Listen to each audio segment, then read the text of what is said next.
Hello, your friendly neighborhood host, JT Wheatley here again, back for another episode of the History of Comic Books podcast, this time, the history of EC. One of the most notorious yet influential comic book companies in the 1940s and 50s was EC Comics, founded by Maxwell Charles Gaines and later run by his son Bill Gaines, that blazed a trail in the comic book storytelling and content. It was set in almost too good a standard, as it would soon bring on the wrath of the government, leading to a setback in the comic book medium for decades. Interestingly enough, the founder of EC not only created one of the most significant comic companies of all time, but the comic book medium in general. Maxwell Charles Charlie Gaines started from a completely different career path. Born Maxwell Ginsburg on September 21st, 1894 in New York City, New York, Gaines, from a young age, was described as a hard-nosed, pain-wrecked, loud, and aggressive, and at age 4, leaned out of a window too far and fell out, catching his leg on a picket fence. The injury would affect him his entire life, leading to an angry temperament. His own son, William N. Gaines, said he would beat him regularly with a belt, claiming he would never amount to anything, and he always expected the worst from his son, and was never disappointed. As an adult, Max Gaines pursued a career as a teacher, elementary school principal, munitions factory worker, and even a haberdasher before finally taking a job in 1933 at Eastern Color Printing, which printed the Sunday newspaper strips for newspapers in color. Nevertheless, he still struggled to provide for his wife, Jessie, and two young children, William and Elaine, and to raise his spirits, Gaines read some of these old Sunday strips which he kept stored in the attic. Doing this, it dawned on him that others might enjoy reading these old strips as well, but Gaines believed he could package them in a separate magazine. He contacted Eastern's sales manager, Harry L. Wildenberg, with the idea. They took the idea to Procter & Gamble, proposing a tabloid-sized book of comic reprints with a coupon from the company in the back, all for 5 cents, but was flatly rejected. Nevertheless, with Wildenberg's blessing, Gaines produced Funnies on Parade, an 8-page newspaper reprinting strips from McNaught and McClure syndicates, which included strips like Al Smith's Mud and Jeff, Ham Fisher's Joe Palooka, and Percy Crosby's Skippy. It was never sold directly to the public or on the newsstands, but consumers could receive them from coupons clipped from Procter & Gamble's soap and toiletry products. 10,000 copies were eventually made, and soon Eastern Color was doing similar promotions with Canada Dry soft drinks, Kenny shoes, Watina cereal, Phillips Dental Magnesia, John Wanamaker department stores, among others, producing 100,000 to 250,000 issues with each print run.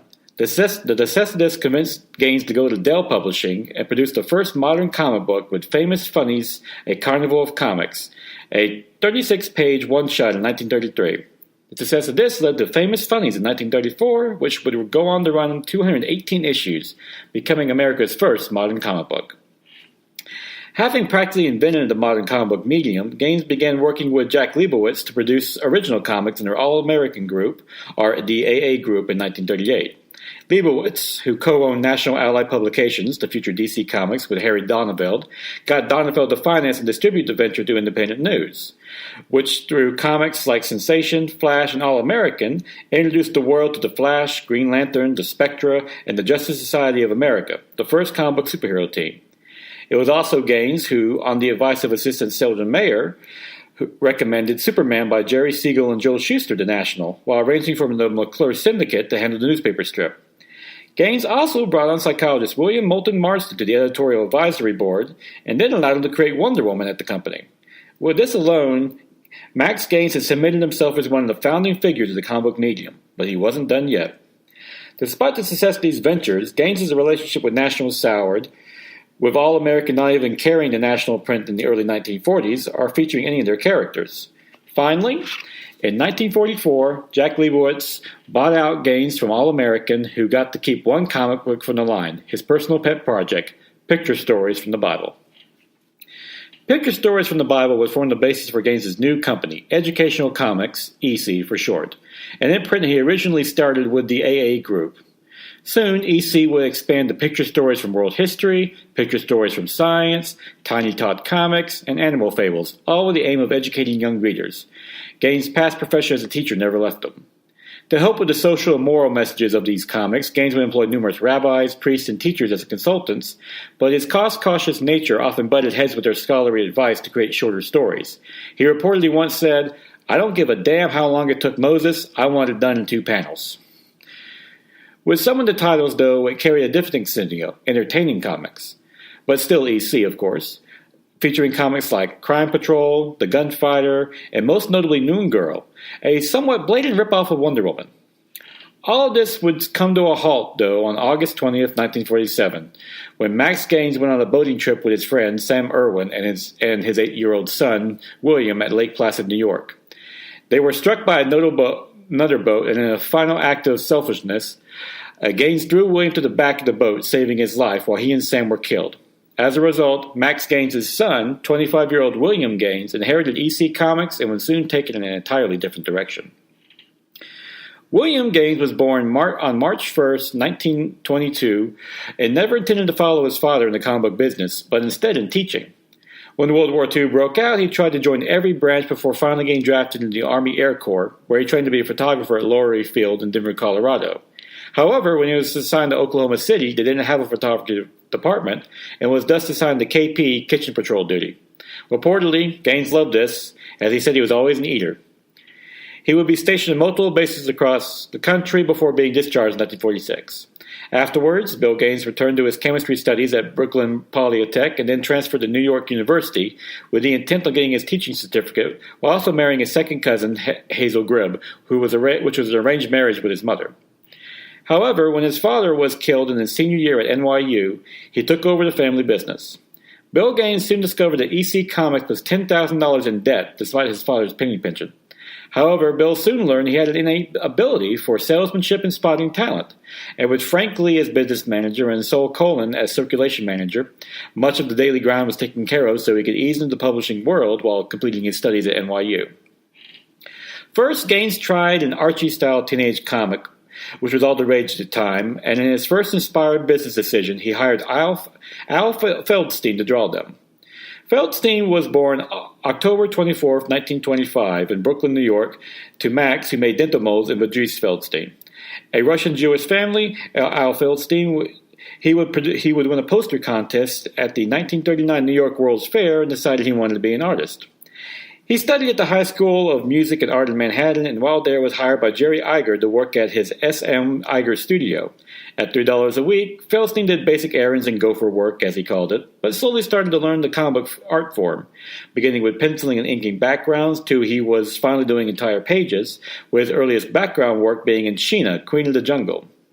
After graduating high school, Feldstein attended the Arts Students League while freelancing at Fox Comics under Gardner Fox, whom he described as a typical wheeler-dealer who shamelessly copied successful titles while exploiting his workers. At Fox, he wrote, drew, and packaged Junior and Sonny, along with the adaptation of Meet Corliss Archer, a teen radio show. When World War II came around, Feldstein served as an aviation cadet in the Army Air Force, and after being discharged, was ready to join the comic book world again as a seasoned freelancer before Gaines hired him at EC, ready to tackle any project thrown at him. His experience of books like Corliss Archer showed Feldstein was especially good at drawing young but attractive women, thus perfect for teen comics. However, the teen comic book craze quickly faded, but Gaines recognized Feldstein's talent and soon put him to work on EC's Western and romance titles. Always outspoken, Feldstein soon told Gaines he wanted to write as well as draw, and they started editing Moon Girl and Saddle Justice together. They soon found ways to save money, such as altering the titles of the comics to avoid paying for a new second-class permit at the post office. For example, Moon Girl was changed to A Moon, A Girl. Gaines and Feldstein even did advice columns in the romance comics under the pseudonyms Adrian, Amy, and Chuck. Once Bill Gaines graduated from NYU, he devoted more time to EC and soon realized he enjoyed running the company and finding talent. One such hire was Johnny Craig, who previously worked for Gaines' father, Max, at the AA Group as a teenager. Born April 25th in 1925 in Pleasantville, New York, he studied at the Art Students League of New York. While attending classes, he worked as an assistant to Harry Lampert, the co-creator of The Flash, at All American Comics, but was soon drafted to serve in World War II. Nevertheless, AA editor Sheldon Mayer kept Craig on as an art department assistant, gradually increasing his duties while Craig served in the Merchant Marines in the Army between 1943 and 1945. After his discharge, Craig joined EC, and he was soon joining Gaines and Feldstein in editing the EC's various titles, which was soon about to include horror. No one is quite sure when the first horror comic at EC was decided on. Shelley Madoff claims he pitched the idea, though others used the term supernatural, calling the new book Tales of the Supernatural. The comic was never published, but the stories it contained, Zombie Terror and the Hangman's Revenge, were printed in Moon Girl number 5 and Crime Patrol number 12.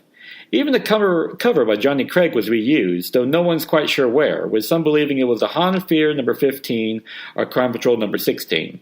Despite this mysterious start, it would soon set the tone for what EC was about to become. Working with Al Feldstein, Bill Gaines learned that they both shared a love for old radio horror programs and decided to try their hand at it. They wrote 2 one-shot horror stories, Crypt of Terror and Vault of Horror, which they put into their crime comics, Crime Patrol and War Against Crime. Like the radio programs, each story had a narrator, the Crypt Keeper and the Vault Keeper, respectively. Gaines soon found his niche, and before even seeing if the readers liked the stories, he immediately started writing more horror tales. Sol Cohen thought this was a mistake and left EC because of it, but Gaines and Feldstein took up his duties as circulation manager and editor, along with Johnny Craig, and killed off EC's crime comics in the early 1950s. In their place, the Crypt of Terror, later renamed Tales from the Crypt, would replace Crime Patrol, and the Vault of Horror would replace the War on Crime. And they were both published while keeping the original comics numbering. Not only did these comics represent 2 of the earliest ones devoted to the horror genre, but it also invited fan interaction with their letter pages, in which readers could write to the Crypt Keeper and the Vault Keeper, who narrated their respective comics. At this point, EC was now fully entertaining comics, with the motto A New Trend in Comic Books, having these series launched under EC's New Trend moniker.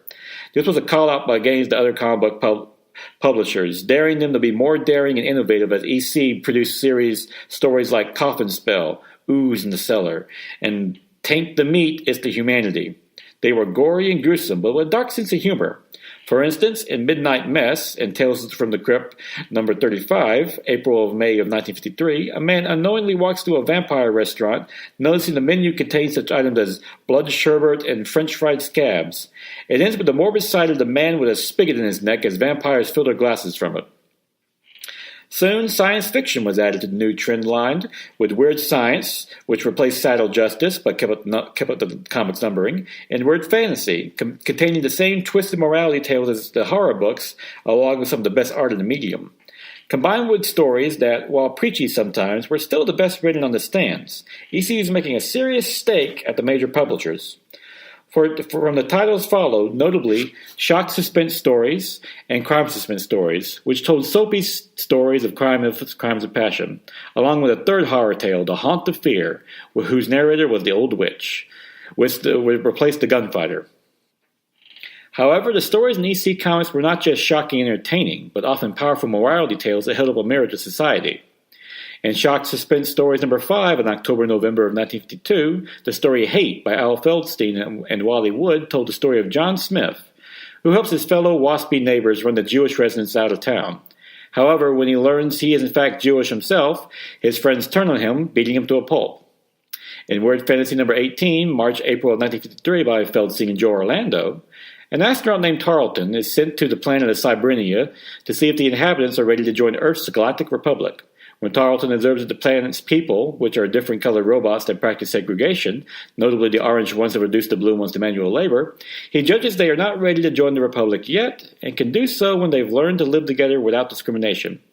Tarleton then removes his helmet, revealing himself to be a black man, but illustrated to be a handsome, clearly intelligent one, a breakthrough at the time. Remember, this is the early 1950s.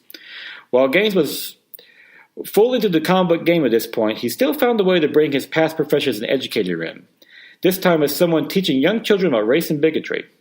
These stories would set the standard for comics, inspired not only future comic book creators, but those in film and TV as well.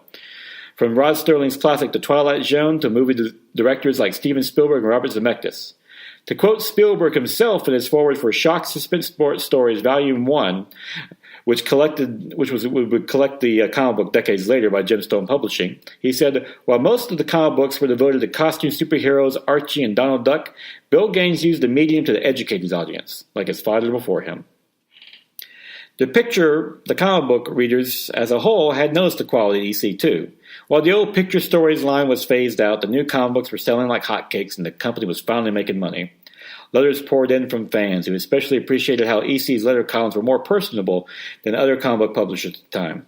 The talented writers and artists continued to expand as well, as Al Feinstein, Johnny Craig, Wally Wood, and Joe Orlando was soon joined by